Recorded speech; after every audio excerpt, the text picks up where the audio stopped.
growth or evolution has to happen in who am I? And how will this happen?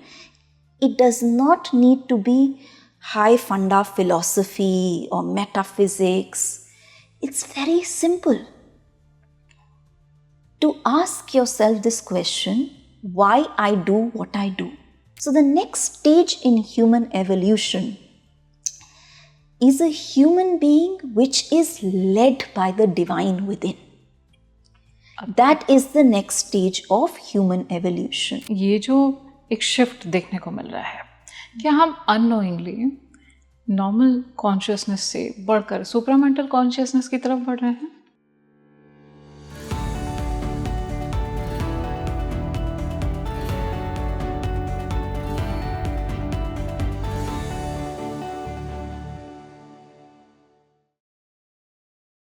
नमस्कार, बहुत बहुत स्वागत है आप सभी का। आप देख रहे हैं स्पीकिंग ट्री और मैं हूं आपके साथ आपकी ही आध्यात्मिक जर्नी में आपकी सही यात्री माधवी। श्री अरबिंदो ने एक ह्यूमन इवोल्यूशन की बात की थी, एक ऐसा समय जब ह्यूमन कॉन्शियसनेस सुपर कॉन्शियसनेस को अटेन कर लेगी। क्या हम उस फेज में अब एंटर करने वाले हैं? जो कुछ भी विश्व में हो रहा है, ये सब कुछ क्या एक बड़े मेजर शिफ्ट की तैयारी हो रही है? क्या हमारी चेतना का स्तर अब बदलने वाला है? किस तरह से हम सुपरामेंटल कॉन्शियसनेस को अटेन कर सकते हैं और किस तरह का समय होगा वो, जिसमें हम ये देखेंगे कि आज के समय जो हम एक मॉर्टल वर्ल्ड से जुड़े हुए हैं और एक जो आध्यात्मिक वर्ल्ड है, इन दोनों के बीच का जो गैप है वो ब्रिज हो जाएगा, मिट जाएगा और हम दोनों ही वर्ल्ड के नज़दीक हो जाएंगे। ऐसे कौन से लक्षण हैं आप में जिनसे आपको पता चलेगा कि आपके ऊपर परमात्मा की दिव्य कृपा आ रही है, आप डिवाइनली प्रोटेक्टेड हैं? इन सभी बातों का आज हम इस पॉडकास्ट में जानने वाले हैं।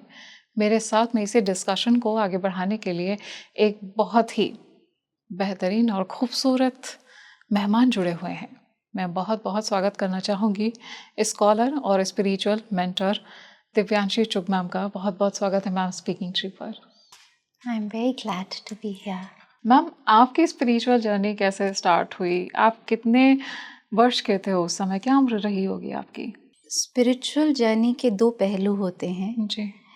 एक तो तब से जब से आपने कॉन्शियसली इस पाथ पे चलना स्टार्ट किया, और दूसरा जब आप कॉन्शियसली भी इस पाथ पे नहीं होते तब भी आपके पीछे जो शक्ति होती है वो तो भगवान की ही शक्ति होती है।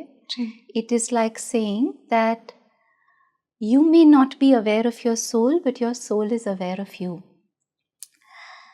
सो in that sense I feel the very fact that कि मैं इस जन्म में इस पाथ के बारे में बात भी कर पा रही हूँ, टू व्हाटएवर एक्सटेंट इस पे चलने की कोशिश भी कर पा रही हूँ, इट इज़ बिकॉज कि कहीं ना कहीं ब्लेसिंग्स रही होंगी, एक स्पिरिचुअल क्वेस्ट रहा होगा, ना ही सिर्फ मेरी आत्मा का बट आई ऑल्सो फील जिस फैमिली में मेरी पैदाइश हुई उसमें भी कितने लोगों का एक स्पिरिचुअल एस्पिरेशन रहा होगा जो मेरे ज़रिए एक तरीके से कल्मिनेट हुआ। तो मेरी लाइफ में स्पिरिचुअल जर्नी ऑफिशियली कॉन्शियसली लगभग 19-20 साल की उम्र में शुरू हुई, जब मैं कॉलेज में लेडी श्री राम कॉलेज में तीसरे साल में थी। तब मैं स्पिरिचुअल जर्नी तो नहीं कहूँगी, उस वक्त मेरे को ये समझ में आने लगा कि एजुकेशन सिस्टम जिसका हम पार्ट हैं उसकी लिमिटेशंस बहुत हैं। तो पहले तो मेरे को लगा कि एजुकेशन सिस्टम को ठीक करना है, इसमें गड़बड़ है। क्योंकि एक वक्त तक, क्योंकि मैं हमेशा क्लास में वन ऑफ द टॉपर्स रही हूँ, तो मेरे को नज़र ही नहीं आया कि हमारे एजुकेशन सिस्टम में एक्चुअली बहुत प्रॉब्लम्स हैं। जैसे कि वो सिर्फ माइंड को एड्रेस करता है। एजुकेशन सिस्टम हमारी सोल की growth, even to a certain extent हमारे इमोशंस की ग्रोथ, हमारे बॉडी की ट्रू ग्रोथ, उस पर इतना फोकस नहीं करता जितना वो माइंड की ग्रोथ पे फोकस करता है। तो मेरे को स्ट्राइक होने लगा कि एजुकेशन सिस्टम में प्रॉब्लम है, तो मैं डिससैटिस्फाइड होने लगी। वहाँ से मैं मास्टर्स करने गई यूनिवर्सिटी ऑफ ऑक्सफोर्ड में। तब तक मेरे अंदर का डिससैटिस्फैक्शन बहुत ही बढ़ चुका था। तब तक मेरे को सिर्फ ना ही एजुकेशन सिस्टम में प्रॉब्लम दिख रही थी, मेरे को इकोनॉमिक सिस्टम में भी प्रॉब्लम दिख रही थी। अच्छा। मेरे को लग रहा था दुनिया ऐसे काम क्यों करती है, दुनिया ऐसे क्यों चल रही है, क्यों ऐसा है कि कईयों के पास इतना पैसा है जी। और कईयों के पास इतना पैसा नहीं है, हमने ऐसी दुनिया क्यों बनाई। और इकोनॉमिक्स में सबसे पहली चीज़ आपको पढ़ाई जाती है कि इस अजम्पशन पे पूरा इकोनॉमिक्स बेस्ड है कि ह्यूमन सेल्फ सेंटर्ड है और नेचर के पास बहुत कम रिसोर्सेज हैं। तो जब मैंने पूछा कि ऐसा क्यों है कि ह्यूमन सेल्फ सेंटर्ड हैं, तो मेरे को सोशल साइंटिस्ट से कुछ खास आंसर नहीं मिला। तो जिस साइंस में मेरा इतना फेथ था वो डगमगाने लगा कि जिस प्रोफेसर्स की किताबें हम इंडिया में पढ़ते हैं, सोचते हैं कि बहुत बड़े बड़े साइंटिस्ट हैं, उन्होंने लिखा है बहुत सत्य होगा, तो वो साइंस भी अजम्पशंस पे बेस्ड है और अगर उन अजम्पशंस को क्वेश्चन करो तो उन्हें नहीं पता कि ऐसा क्यों है। तो वहाँ से मैंने साइंस के बियॉन्ड देखना स्टार्ट किया। स्टार्टिंग में रिलीजन एक्सप्लोर किया, फिर धीरे धीरे धीरे स्पिरिचुअलिटी एक्सप्लोर करी। फिर स्पिरिचुअलिटी में स्टार्टिंग में अद्वैत वेदांता, बुद्धिज़्म ये एक्सप्लोर किया। फिर इवेंचुअली मेरे को मेरा path in the form of integral yoga Shri Aurobindo and the mother के ज़रिए थ्रू मिला। तो वहाँ से मेरी कॉन्शियस जर्नी स्टार्ट हुई। Shri Aurobindo and the mother से एक सिंथेसिस है इंडियन स्पिरिचुअल ट्रेडिशंस का, उसका एसेंशियल ट्रूथ मिला।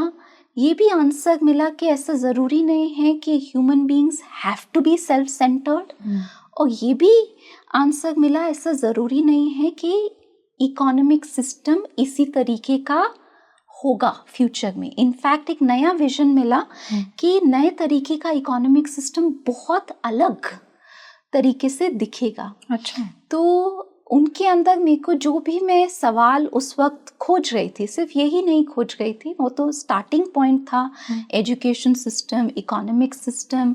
बाय दैट टाइम मैं ये भी खोज रही थी कि हम ह्यूमंस हैं कौन और हम धरती पे कर क्या रहे हैं। और कहीं ना कहीं जब मैं स्टार्टिंग में स्पिरिचुअलिटी एक्सप्लोर कर रही थी तो मेरे को ये जवाब कहीं ना कहीं डाइजेस्ट नहीं हुआ कि स्पिरिचुअलिटी का अल्टीमेट गोल है मोक्ष, कि हम धरती पे आए हैं अल्टीमेटली धरती से निकलने के लिए।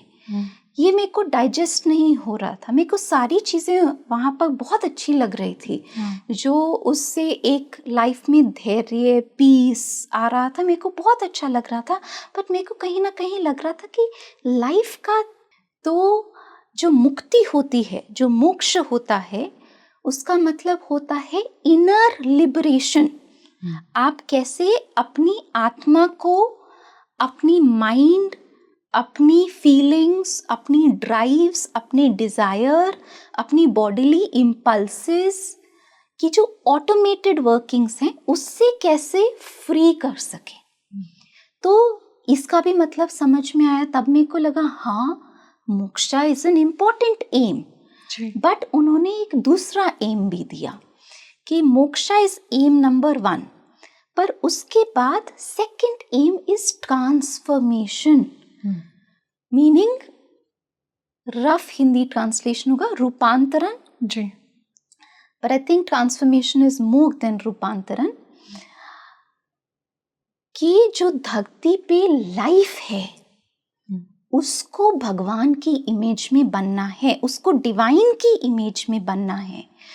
तो ना ही सिर्फ ह्यूमन लाइफ का एम है कि लिबरेट होना है, लिबरेट तो होना है, बट ट्रांसफॉर्म भी होना है, इंडिविजुअली भी ट्रांसफॉर्म होना है। इंडिविजुअल ट्रांसफॉर्मेशन का मतलब मास्टरी एक स्टेप है, अवेयरनेस एक स्टेप है, मास्टरी एक स्टेप है, बट ट्रांसफॉर्मेशन तब हुआ जब आप इनकेपेबल हो गुस्सा होने के, तब हुआ ट्रांसफॉर्मेशन। ट्रांसफॉर्मेशन तब नहीं हुआ कि आप के अंदर गुस्सा आया और आप उसके बाद में अवेयर हो, ये एक पहला स्टेप। दूसरा है कि आपके अंदर गुस्सा आया पर आपको उस पर काबू है, आपने उससे अपने शब्द नहीं जाने दिए गुस्से के बेसिस पे। पर तीसरा ये हुआ कि आपकी नेचुरल नेचर ही ऐसी है कि you are unable to be angry और to be anything that is made of lower nature. तो इंडिविजुअल लेवल पे भी ट्रांसफॉर्मेशन की ज़रूरत है और कलेक्टिव लेवल पे भी। अगर आज आप एजुकेशन देखो, इकोनॉमी देखो, कोई भी सब्जेक्ट ऑफ लाइफ देख लो, उससे एक प्रोफाउंड इनसाइड आउट ट्रांसफॉर्मेशन की ज़रूरत है। अगर आप एक असल मायने में एजुकेशन सिस्टम देखो, अगर आपको फ्री हैंड दे दिया जाए, जैसे हमारे पास बहुत से पार्टिसिपेंट्स आते हैं पिछले 10 साल में जिनसे हमने पूछा कि अगर आपको दुनिया भर के पैसे दे दिए जाएं और दुनिया भर के रिसोर्स दे दिए जाएं, आप कैसी नई सोसाइटी बनाओगे? इनवेरिएबली, चाहे वो इंडिया से हो, इंडिया से बाहर से हो, यंग हो या ओल्ड हो, डजंट मैटर, सब यही कहते हैं कि एजुकेशन सिस्टम एक बच्चे को ब्लूम करने, एक बच्चे की फैकल्टीज को बढ़ाने के लिए, एक बच्चे की आत्मा फ्लावर की तरह ब्लूम करे, ऐसा होना चाहिए। पर हमने एजुकेशन सिस्टम को एकेडमिक्स बना दिया, मेंटल इंफॉर्मेशन, उसमें भी हम अच्छा काम नहीं कर रहे, क्योंकि एजुकेशन, मेंटल एजुकेशन भी आपको स्किल बिल्डिंग में अच्छा तरीके से वो भी नहीं सिखा रही कि आप अच्छी तरीके से जॉब में भी जा सकें। पर अगर मान लो स्किल बेस्ड बना भी दिया हमने, but that is still not enough. Skill plus soul based education, तो हर एक जो एस्पेक्ट ऑफ सोसाइटी है, अल्टीमेट उसका भी रूपांतरण होना है with soul at its very centre, हर एक एस्पेक्ट ऑफ लाइफ का। तो एक उन्होंने एक कलेक्टिव विजन भी दिया, Shri Aurobindo and the mother ने, जिससे मेरे को लगा हाँ, अगर कोई चीज़ ऐसा वक्त है जीने के लिए तो ये विजन है। तो उससे मेरा बहुत एक डीप कनेक्शन हुआ। For me, it was like falling in love, coming to Pondicherry. And that is how my journey, my spiritual journey consciously sort of began when I got this new vision of the new world from Sri Aurobindo and the Mother. Ma'am, आपने श्री अरबिंदो की बात कही। श्री अरबिंदो ने human evolution पे अपने एक vision रखे हैं। वो एक्चुअली में क्या है? क्या हम सच में एक ह्यूमन इवोल्यूशन के फेज में अब एंटर कर चुके हैं? Definitely the world is entered into a definite phase of a new evolution that is going to come. ये इसमें कोई दो राय नहीं है जी। पर ये जो नया एवोल्यूशन है, ये वो नहीं है जो हम सोच रहे हैं। मेरा कहने का मतलब ये है कि अभी आप टेक्नोलॉजी में देखो तो बहुत ब्रेक थ्रू आ रहा है जी। एंड पर्टिकुलरली एआई के आने के बाद तो it will be a leap after leap after leap. Yes indeed. And we are thinking that is the next stage. It's very fascinating because बहुत ही फैसिनेटिंग एवेन्यूज खुल रहे हैं। ये एक उस एवोल्यूशन का पार्ट जरूर है, एन इम्पोर्टेंट पार्ट है, परंतु ये एसेंशियल एवोल्यूशन नहीं है जो नेचर करना चाह रही है जी। Essential evolution is the evolution of consciousness, evolution of being जी। तो एक चीज अच्छी हुई है एआई से, बहुत चीजें अच्छी हुई हैं खैर एआई से, और एज अ टूल अगर अच्छी तरीके से यूज किया जाए तो it is a very beautiful tool. एक क्वेश्चन देन आपके दिमाग में आता है कि ये जो ह्यूमन रीजनिंग माइंड जिस पे हम इतना डिपेंड कर रहे थे, इतना प्राउड थे, जो last 300 years of civilization human beings ने क्रिएट किया, वो अपनी पावर ऑफ रीजन के आधार पर क्रिएट किया। अब पता चल रहा है कि वो power of reason human beings को डिफाइन नहीं कर सकती, क्योंकि वो तो एक्सटर्नलाइज हो सकती है। पहले लगता था सिर्फ मशीन मैकेनिकल टास्क कर सकती है, पर एआई तो सिर्फ मैकेनिकल टास्क नहीं कर रही, वो ओरिजिनल थिंकिंग भी कर सकती है, वो क्रिएटिविटी भी कर सकती है, और कई हद तक मेजॉरिटी ऑफ ह्यूमन बीइंग्स से बहुत बेहतर कर सकती है। तो क्वेश्चन ये आता है, तो फिर हम हैं कौन अगर हम इंटेलेक्चुअल बीइंग नहीं हैं प्राइमरीली? बिकॉज अभी तक तो लास्ट 300 years में हमको लगा कि we are primarily mental beings, mind and its intelligence. तभी हम एकेडमिक्स में ये मेजर करते हैं ना, कौन कितना इंटेलिजेंट है। This became the mark of being a developed human being.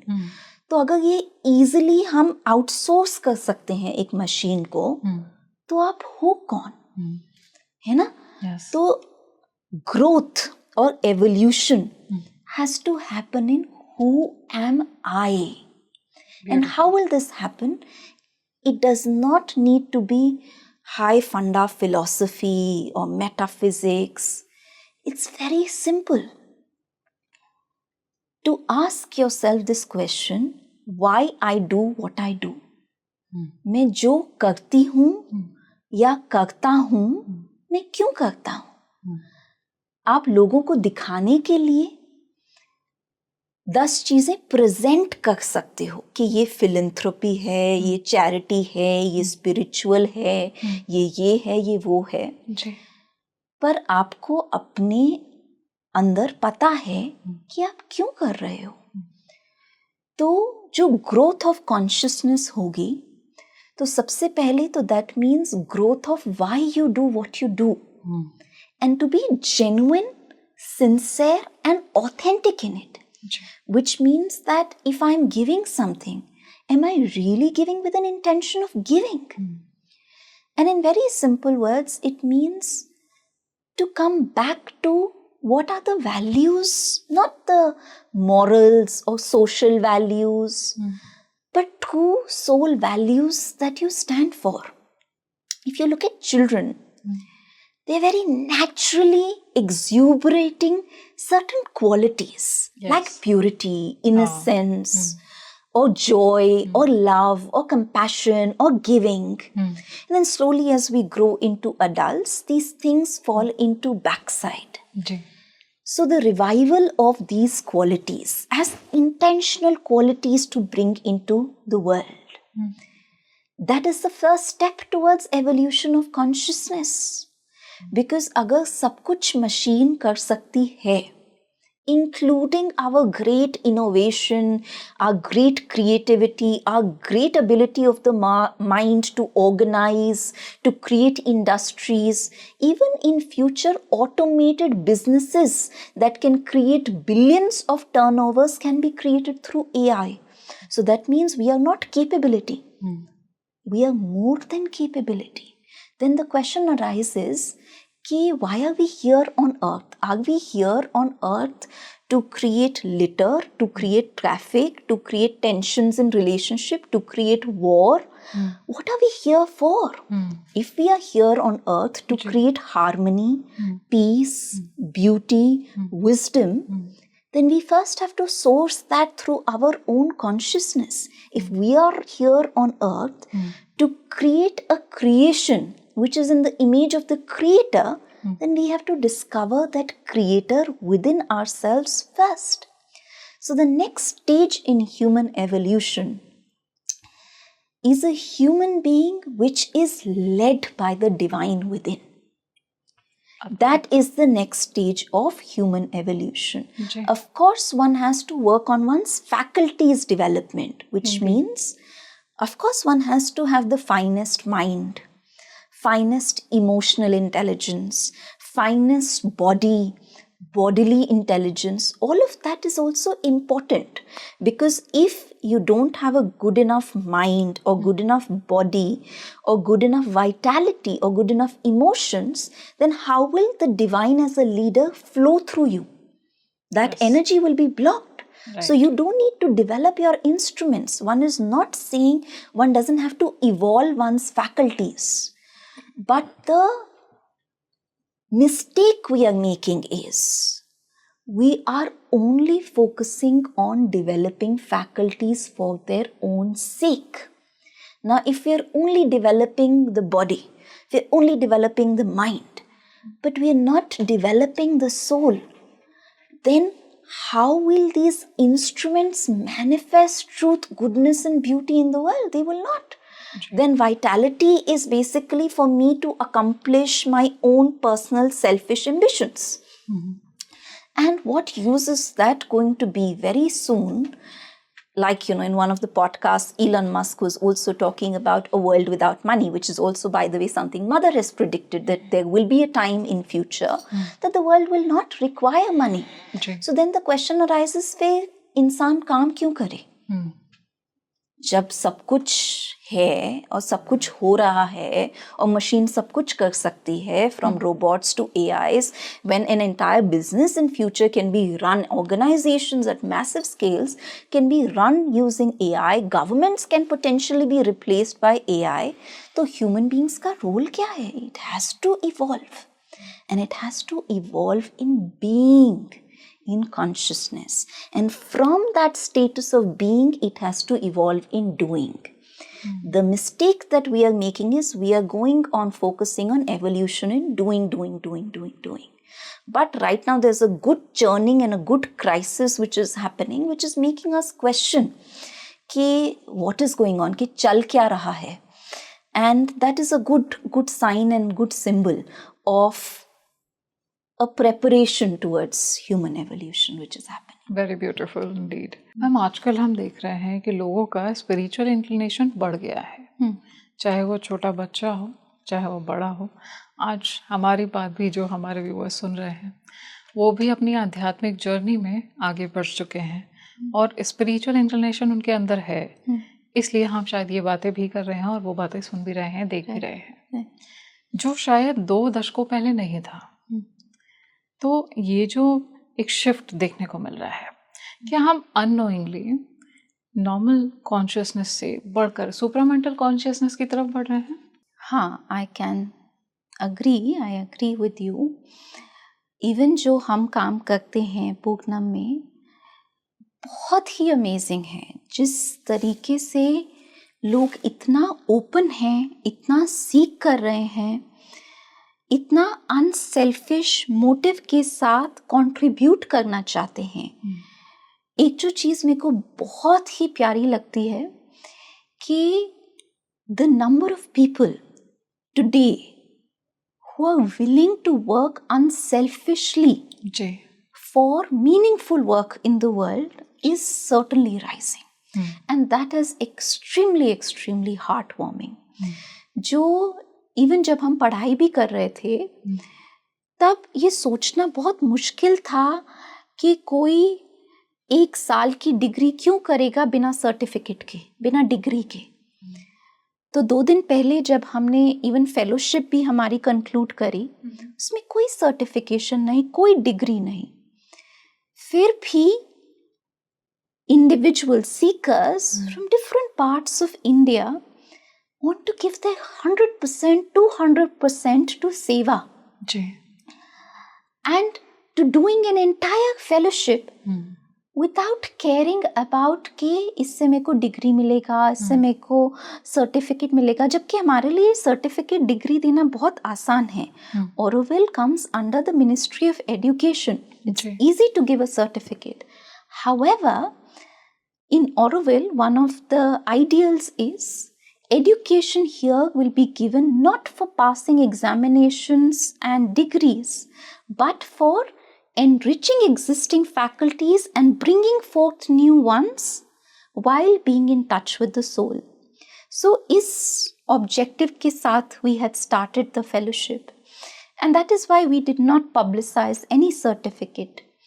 But even without certificate, just the number of people who are wanting to give, I think there are two signs that is also showing that a lot more people are seeking. What signs? एक है कि the number of people who are dissatisfied with the world as it is. They're beginning to question the world. कि ऐसा है तो ऐसा क्यों है? एंड वो छोटी चीज़ों में भी हो सकता है, चाहे वो ऑफिस पॉलिटिक्स हो या क्वेश्चनिंग पेट्रियार्की हो या फिर एजुकेशन सिस्टम हो गया. देखा a lot more people who are questioning कि ऐसा क्यों है और ऐसा क्यों होना चाहिए, या मैं झूठ क्यों बोलूं. है ना, कि कई बार हमको कहा जाता है कि करियर में आगे बढ़ना है तो आपको झूठ बोलना पड़ेगा. तो a lot more people are like नहीं, मैं क्यों बोलूं. तो एक तो ये इंडिकेटर है कि एक डिससैटिस्फैक्शन है. दूसरा इंडिकेटर है a lot more people are wanting to do something good, something beautiful. They have a sense of a beautiful future.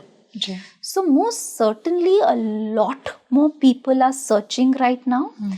though एक cautionary note भी है, because there is so much of conversation around spirituality which is happening.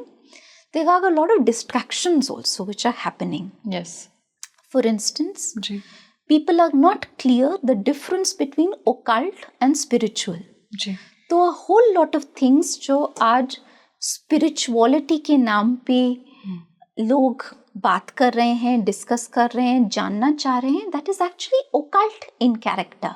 तो that is a certain danger, because पहले क्या था, certain meditation, certain vidya was accessible only to the seekers of the highest order. पर अब ऐसा नहीं है. अब at a click of a button you can learn Reiki, you can learn this or that meditation, you can learn this or that tantra, yantra. Everything is available on the internet. So things have become way more accessible. So then there is a little conversation coming around, how do you use Devi sadhana in order to create wealth? There is nothing wrong in creating wealth. That's not what I'm saying. But I'm saying that's not the objective of the spiritual path. So it's a little bit of a distraction also which is happening. But I think because initial stages हैं सब बहुत it's like a Pandora's box is opening. So these are things that are likely to happen.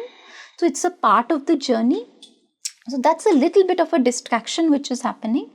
But I agree with you, certainly, even though outwardly if you see the world with the war going on or Epstein files or what is happening with Mother Nature, you feel like, oh, what is going on? You feel like as if there's a little destruction. But actually there is, before, a new consciousness can manifest on earth, a certain chaos is happening. And in that chaos, everything that has to be transformed is coming out. Everything which was nicely below the carpet is now beginning to come out. And when it is coming out, we also, part of us feels that, oh, but there is rape. Oh, but there is this. Oh, but there is that in the world. But it's like a massive cleaning which is happening. And that cleaning is very, very important, because when we talk about big things like the supramental descent or the new species will come on earth, some basic fundamental crudity has to completely go away from the planet, from human nature, before a true spiritualization can take place. The current uprising in India is primarily a religious uprising.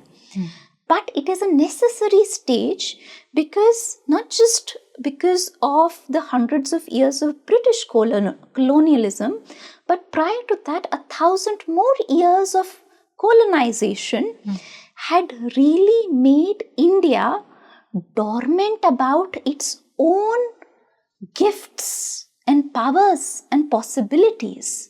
So before we can really reclaim that spiritual truth, one has to reclaim one's identity. So a lot of uprising in India today on its surface may look a little rajasic, that it may look more religious in character than spiritual in character, but it's a necessary stage before a true spiritual uprising can take place. Ji. So most certainly, I completely agree with you that there is a chaos happening in the world right now, and this is a stage towards human evolution. तो हम उस stage पर अब बढ़ चुके हैं, शुरुआत हो चुकी है. I definitely think इसमें so. डिवाइन पावर्स का रोल किस तरह से देखा जाता है मैम, क्योंकि सब कुछ तो ह्यूमंस के बस में नहीं है. Right. हमारी खुद की लाइफ हमारे बस में नहीं है. Right. तो अगर उसको देखा जाए तो डिवाइन इंटरवेंशन को कैसे समझा जाए? क्या डिवाइन पावर्स हैं जो ये सब गाइड कर रही हैं? Right. In 1956, Sri Aurobindo and the mother, they talk about a supramental descent. जी. एंड शायद हमें ये समझना भी मुश्किल है कि उसका मतलब क्या है, कि इसका क्या मतलब है कि सुप्रा माइंड डिसेंट हुआ अर्थ को on 29th February 1956. But in simple language हम ये कह सकते हैं, कहीं ना कहीं एक readiness, Shri Aurobindo and the mother as avatars created a certain readiness for the earth. अच्छा. A readiness for the earth for what? A readiness for the earth to be receptive to the divine consciousness. So first let's understand also what is supramental. जी. We have 3 lower planes. जी. Physical, our body. Then we have vitality, our energy, our dynamism, our emotions. Mind, our thoughts. And then we have 3 higher planes, Sat, अच्छा. Chit, Ananda. Sachchidanand. Existence, consciousness, bliss. Between these 3 higher planes, pure existence, pure consciousness that is untouched, pure, and pure bliss. A bliss which is untouched, pure. The pleasure that we seek in our lower world is a distorted, degenerated version of the delight from which our souls are made of. जी. So Satchit Ananda is the nature of our souls. Meaning the Atman inside of us, it is very naturally conscious. It is very naturally pure. It is very naturally blissful. It doesn't need to consume anything to be happy. It is naturally exuberating delight. And it is naturally conscious of everything. It is conscious of the divine in everything and everything in the divine. Now, there is that and then there is this. The plane between this. So on one hand, Satchitananda, which is pure spiritual plane. On the other hand, mind, vitality, body, which is the lower nature, which is where life on earth manifests. The bridge between the two is the Vijnana or supramental consciousness. In the bridge between the two, the material and the spiritual comes together as one. अच्छा. Matter and spirit become one. Which means imagine you are speaking and very naturally Satchitananda is manifesting. You're not even having to think. Spontaneously in your speech, Satchitananda is manifesting. स्वतः आ रहा है. What does that mean? Automatically. Automatically. Yes, automatically it manifests. So imagine spontaneously in all of life, the Satchitananda is manifesting. That will be such a beautiful world, right? For instance, both of us are friends. Ji. We don't even have to make an effort to have harmony in our friendship. There is a soul-to-soul connection, a soul-to-soul level of intimacy, right? So there is a very natural expression of Satchitananda, very natural expression of Satchitananda. Just like at an individual level, even at a collective level, everything is a natural expression of that Satchitananda in the material world through the mind, the vitality and the body. That will be the supramental world. अच्छा. So what Sri Aurobindo and the mother did, it energetically prepared the entire earth to be receptive of this. And most certainly, behind all the happenings, not just now, but across the centuries, behind it is the divine power that works. Like you said, as petty little human beings, we can only control n number of factors. That too also we think we control, we don't really control. To give you an example, I drink coffee once, then I drink twice, then I drink thrice. Then the fourth or the fifth time that I'm drinking, do you think I am choosing? No, it is coffee which is making the decision. So we think I have chosen to drink that coffee. The coffee is an addictive substance. It is choosing. Right? It is the coffee which is choosing. But we think, no, I have ordered a coffee, so I am the one who's making the choice. So as human beings, our limit of choices are very, very limited. So certainly behind all circumstances, there is the hand of the Divine Mother. There is the hand of the Divine Presence, which is making things happen.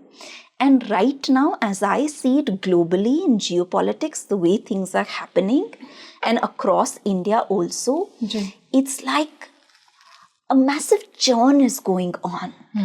A lot is kind of coming out. And a very, even learning is happening at a massive speed.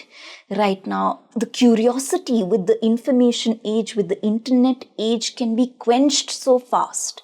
So I think right now there is both the forces growing in power. Like today, it is so easy to become a mobile addict. Right? So easy for a little child to become a mobile addict. So on one hand, you see certain asuric tendencies also growing. But on the other hand, you see a whole lot more people seeking, wanting to be unselfish, wanting to do seva. A whole lot of people, even, the ones who are going for bhajan clubbing at the end of the day, have started seeking God. Right? At the end of the day, when they want to unwind and relax, they don't want to dance on meaningless songs. They want to dance while remembering something beautiful. So there is definitely both the forces are rising in a massive intensity right now. And it is because ultimately cleaning has to take place, and ultimately this uprising which is happening has to give way to a spiritual age. And in that, India has to play a very, very critical role as in a certain sense, the spiritual guru of the world. But we are yet to be there, because right now is the stage where India still has to build itself, its instruments, its economy, its own footing. And one is getting a glimpse in the world. But one must also not very prematurely conclude that, this is the supramental. Definitely there's a supramental influence and readiness to receive the supramental, but this is far from supramental. Even India's role currently is preparing India towards Vishwaguru. But in its current format, it is far from it. Even at an individual level, forget about the supramental. Sri Aurobindo and the Mother, they've talked about psychic transformation, spiritual transformation, and supramental transformation. I don't think majority of the seekers have even arrived at an integral whole psychic transformation. Psychic transformation will happen when it is not possible for the mind to work in any other way other than an enlightened fashion. Psychic transformation will happen when it will not be possible for feelings to feel anything other than the divine love. But right now, that's not the case. In our feelings, we are feeling all kinds of things, including jealousy, envy, all kinds of things. And that transformation has not taken place. Only after that transformation happens, that a spiritual transformation happens, where you are not just identified with this narrow little being, but with the universal divinity which is present across the universe. Beautiful. When you universalize yourself, that is the spiritual transformation. And only after that a supramental transformation is possible. बहुत सुंदर. So we are far from it, but at the same time, I do feel there is a pressure to evolve, which the supramental is causing. Shri Aurobindo और divine mother, वो divine incarnation थे क्या? इसी तरह से कुछ ऐसी सोल्स हैं अभी ऑन अर्थ इस धरा पर जो एक बड़े मिशन की तरफ हमें आगे लेकर के जा रही हैं और उनकी जो पावर्स हैं वो भी अपना रोल निभा रही हैं. क्या ऐसे कुछ हाईली इवॉल्व्ड सोल्स इस समय धरती पर मौजूद हैं? राइट. तो there is a difference between avatar and vibhuti. जी. So Shri Aurobindo and the Mother are avatars. जी. अवतार्स का मतलब होता है the divine who take a human form, body and experience, जो human being से बहुत different होता है. तो as a human being जो हमारी साधना है वो हमारा एक ordinary human experience होता है, जिसमें मान लो मेरे को किसी ने कुछ बुरा भला कह दिया, मेरे को hurt होता है, ये human experience है ना.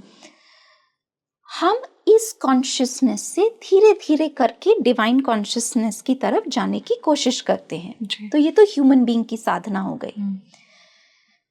पर टाइम टू टाइम धरती पे भगवान अवतार भेजते हैं. अवतार मतलब भगवान अवतार की तरह आते हैं राधर.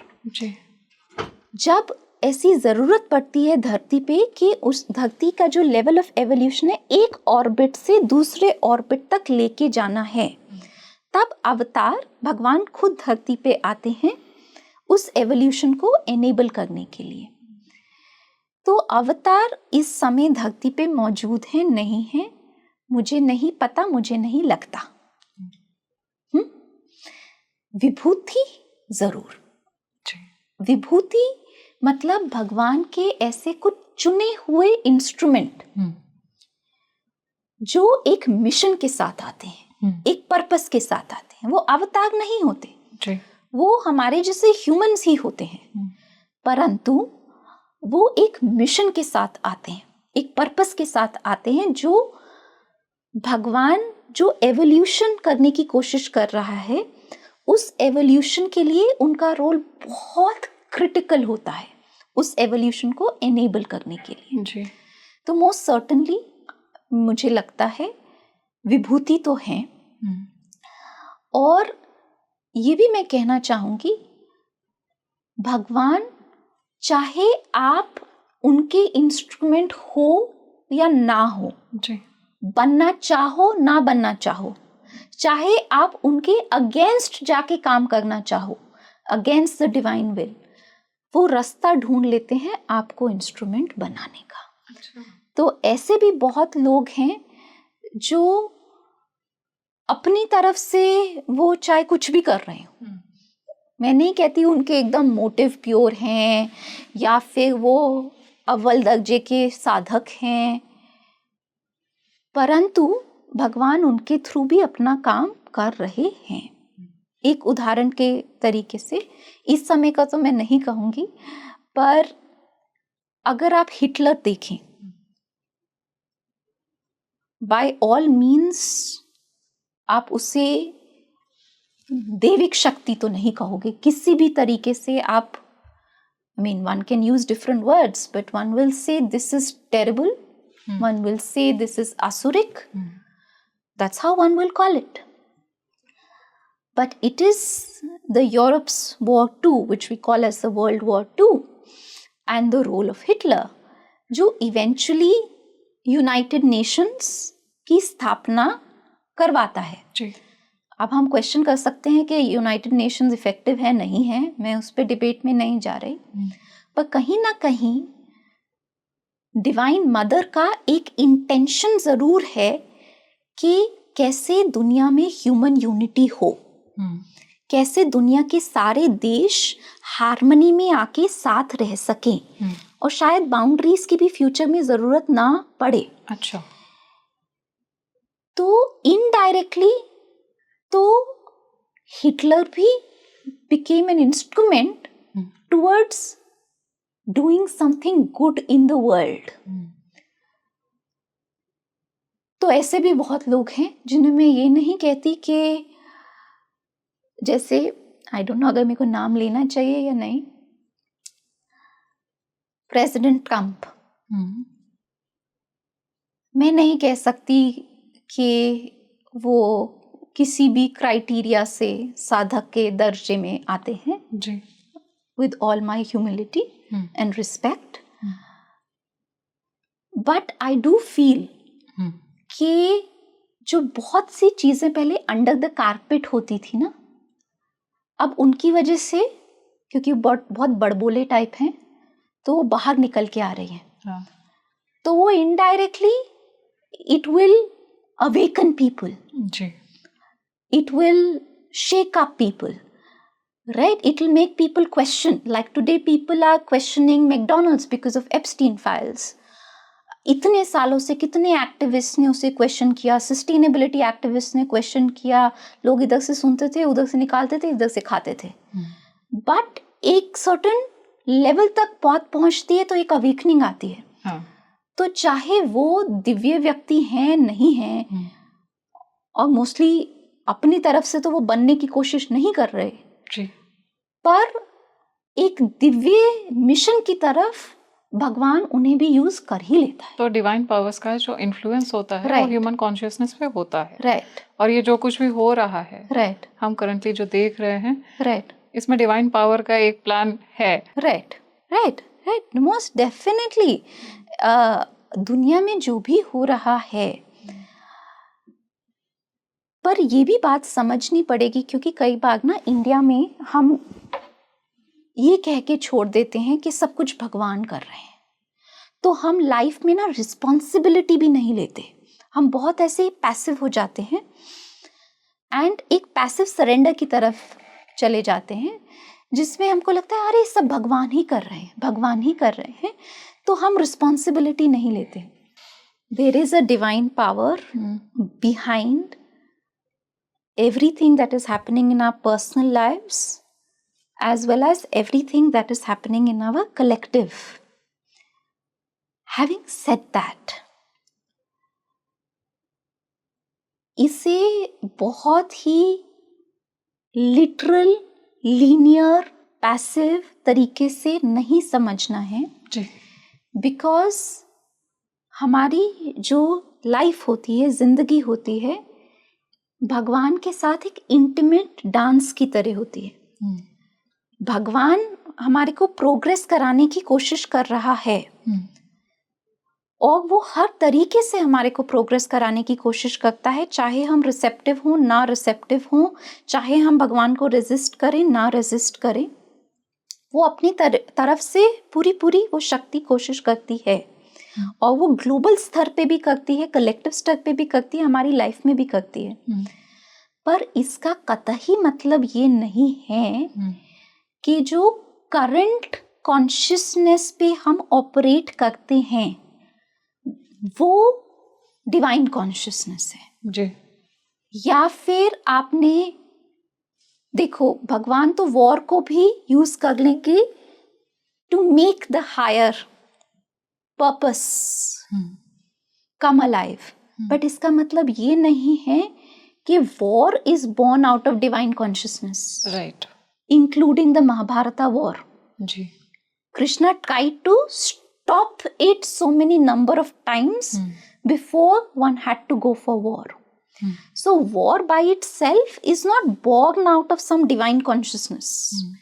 So similarly, बहुत बार लोग इंडिविजुअल लेवल पे एंड कलेक्टिव लेवल पे ये मिस्टेक करते हैं जब हम कहते हैं ना कि सबके पीछे डिवाइन शक्ति है, तो वो अपनी इम्प्योरिटीज, लिमिटेशंस, वीकनेसेस को जस्टिफाई करना स्टार्ट कर देते हैं। कि मैं कहूँ फॉर इंस्टेंस, मैं इधर लेट आती हूँ पर फिर भी कुछ नहीं होता, आप, मैं मान लो आधा घंटा लेट हूँ पर आप 45 मिनट्स लेट हो, ठीक है, तो फिर मैं कहूँ अरे डिवाइन ग्रेस, मैं लेट हुई फिर भी देखो कुछ नहीं हुआ, ठीक है, आपको राहत मिली, पर आप अपना लेट आना जस्टिफाई मत करो, है ना। तो एक एक ये टेंडेंसी है पर्टिकुलरली इंडियन माइंडसेट में कि अरे ये तो भगवान करा रहा है तो हम एफर्ट क्यों डालें, ये सब भगवान करा रहा है। तो इस चीज को, ह्यूमन लिमिटेशंस को जस्टिफाई कर देना। सिमिलरली एक बहुत incorrect interpretation of law of Karma जो इंडिया में देखने को मिलता है, जो कि India has given such a beautiful understanding of karma to the world, and it's a very sad thing that India is only misinterpreting it. Because law of karma essentially is the law of learning. That there is a power which is helping you progress and learn. That is the essential law of karma. But what do? We see somebody with an abnormality. We say इसने कुछ बुरे कर्म करे होंगे इसलिए ये लंगड़ा है.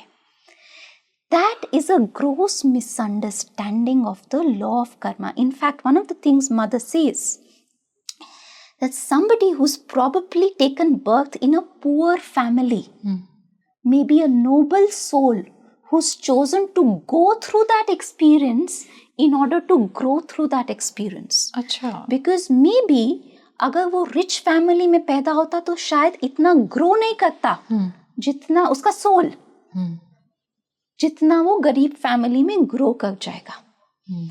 सो some souls choose challenges, some souls choose difficulties, some souls choose abnormality in order to progress, because the reason for being on earth is to progress towards a divine creation. Yes. So this is another misunderstanding of the law of karma कि ये है इस वजह से, और ये कहना कि अच्छा इस सब के पीछे एक दिव्य शक्ति है तो सब कुछ जस्टिफाइड है, जब जो जैसा चल रहा है अच्छा है. सर्टनली एक दिव्य शक्ति है, और पर्टिकुलरली अभी जिस day and age and time में है, it is certainly a very blessed hour, because it's a very interesting time to be alive, because there is a great churn which is happening in the world right now, and a great leap which is being taken towards the future. Certainly वो तो चीज़ है, but इसका मतलब ये नहीं है कि there is not a better way of doing it. Right? So yes, progress can happen through war, but doesn't mean war is the only thing. Like what we see in our relationship with Pakistan also getting streamlined and India being more firm in the way it is taking a stance, and certainly it was needed after decades of a facade of non-violence. But doesn't mean that's the ultimate. Doesn't mean that's the ultimate way of manifesting what the divine wants to manifest. Because ultimately the divine wants to manifest love, harmony, beauty, wisdom in the world. So these are all stages.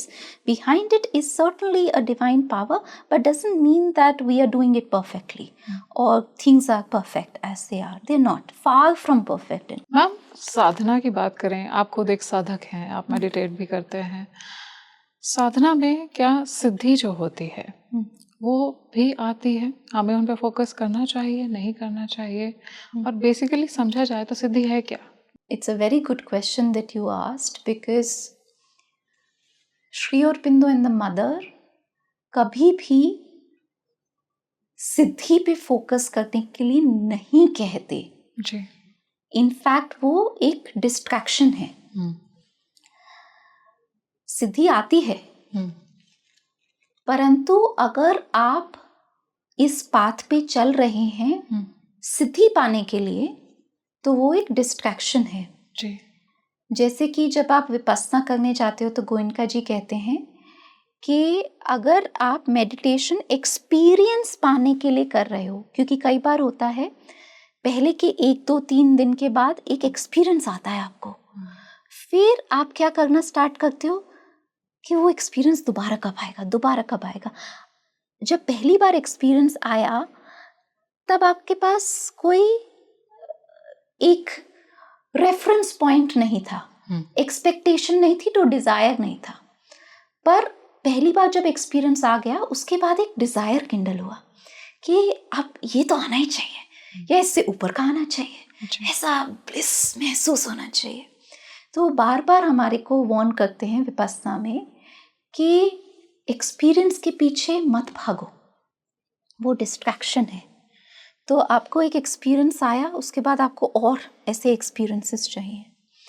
Similarly अगर आपको ये spiritual path walk करना है कि इससे ये हो जाए, प्रमोशन हो जाए, बच्चों की नौकरी लग जाए, मेरी शादी हो जाए, या मैं बहुत पावरफुल इंसान बन जाऊं, या मैं दुनिया में बहुत नाम हो, या मेरे को एक टेलीपैथिक सिद्धि हो जाए, या फिर टाइम ट्रैवल सिद्धि हो जाए, कोई भी तरीके की सिद्धि, या मैं घर में बैठे बैठे फैक्टर्स को मैनिपुलेट कर सकूं, अपने हिसाब से सिचुएशन को कर सकूं, लोगों को हिप्नोसिस कर सकूं, तो ये सब ओकल्ट है, ये सब स्पिरिचुअल नहीं है।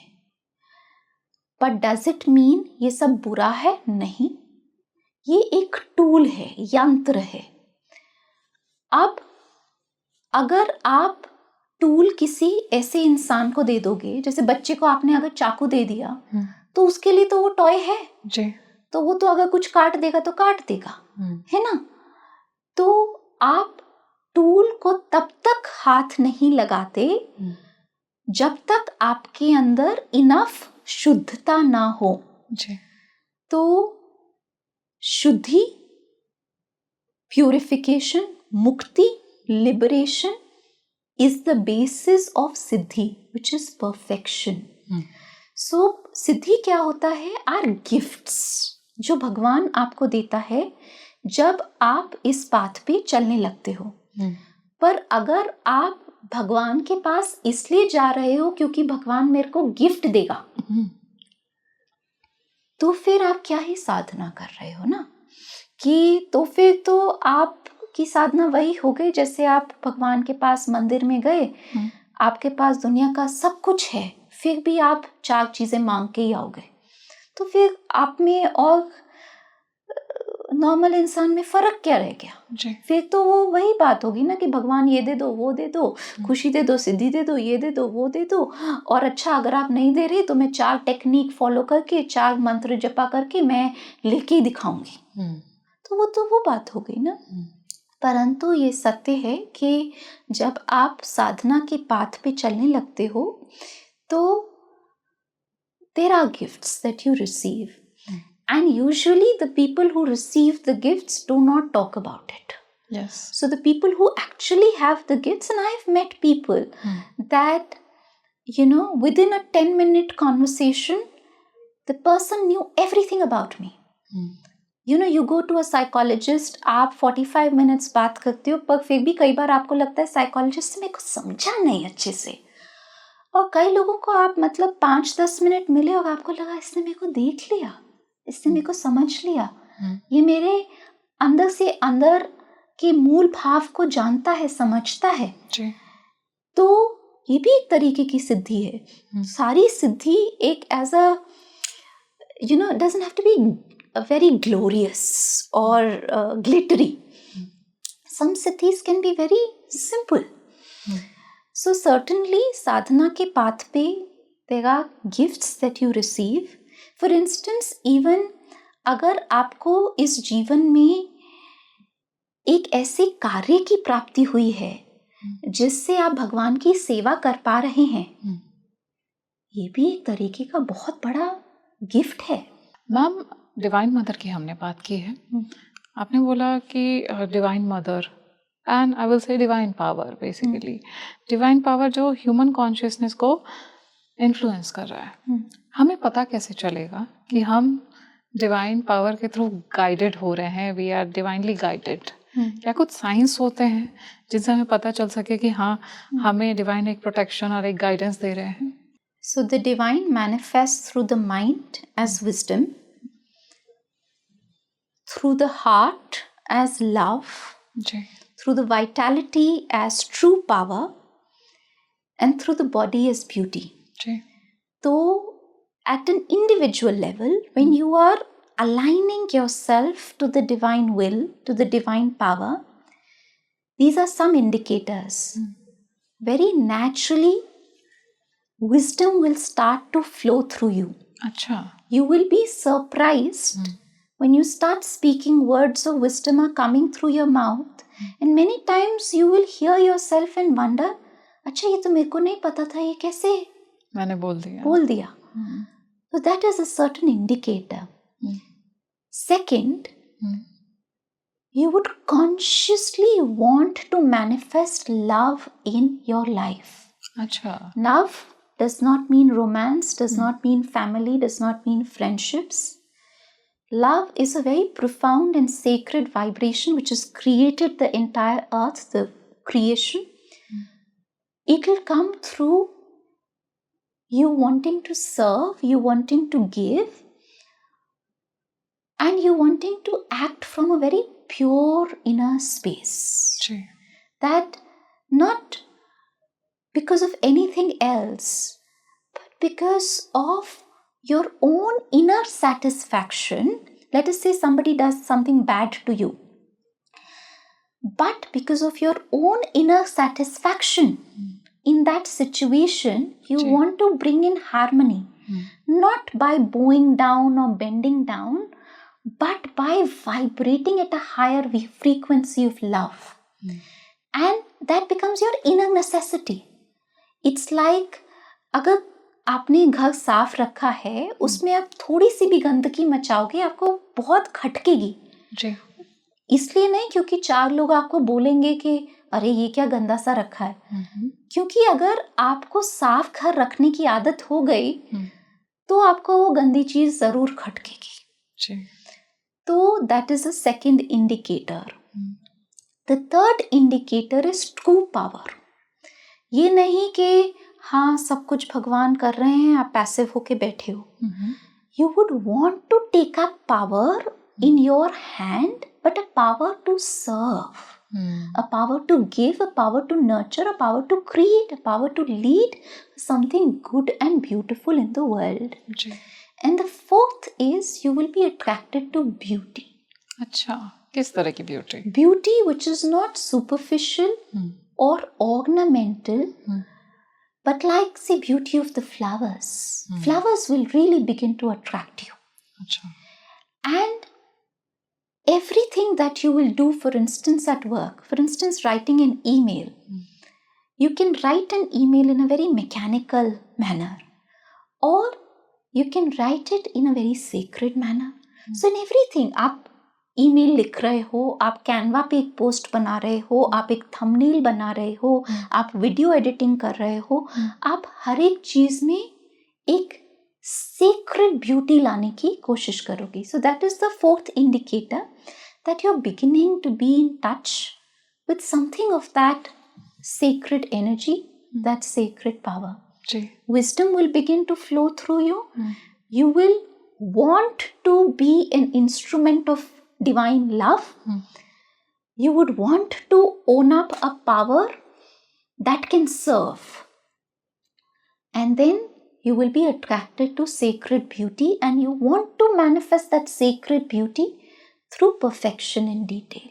आप जो काम करो उसके अंदर आपका खुद ही मन नहीं मानेगा अगर आपने उसे फॉरवर्ड तरीके से कर दिया तो. ये नहीं है कि 2 लोग आपको आके डांटेंगे, कहेंगे ये ठीक नहीं. आपके खुद के अंदर से आएगा कि नहीं, ये भगवान का काम है. और चाहे आप कॉर्पोरेट में ही क्यों ना काम कर रहे हो, पर अंदर से अगर ये भगवान का काम है तो आप उसे प्यार से करो. बहुत सुंदर. Thank you so much ma'am for joining us today. बहुत अच्छा लगा. ऐसा लग रहा था कि पूरे डिस्कशन में wisdom was flowing and I was really enjoying it, and I am sure मेरी ऑडियंस भी उतना ही एंजॉय कर रही थी. Thank you and gratitude. क्या दुनिया में जो कुछ भी हो रहा है ये हमें एक नई शुरुआत की तरफ ले करके जा रहा है? क्या ऐसी भी कुछ हाईली इवॉल्व सोल्स हैं जो कि हमें और संपूर्ण सृष्टि को एक नई दिशा प्रदान कर रही हैं और एक नई स्पिरिचुअल अवेकनिंग की तरफ लेकर जा रही हैं? ये सब कुछ आज हमने इस पॉडकास्ट में जाना है. मुझे कमेंट सेक्शन में ज़रूर बताइएगा अगर आपके अंतर्मन में कुछ ऐसे सवाल उठ रहे हैं जिन्हें आप चाहते हैं कि हम दिव्यांशी मैम से आगे होने वाले एपिसोड्स में लें, तो उन्हें अपने नाम के साथ में और आप विश्व के किस कोने से इस पॉडकास्ट को देख रहे हैं उसके साथ में मुझे कमेंट सेक्शन में ज़रूर मेंशन करिएगा। आगे आने वाले एपिसोड्स में हम आपके सवालों को आपके नाम के साथ ज़रूर लेंगे। इस वीडियो को ज़्यादा से ज़्यादा लाइक शेयर और सब्सक्राइब करिए। खुश रहिए, मुस्कुराते रहिए, अपनों में खुशियाँ बांटते रहिए। आज के लिए अपनी सह यात्री माधवी को दीजिए इजाज़त। नमस्कार।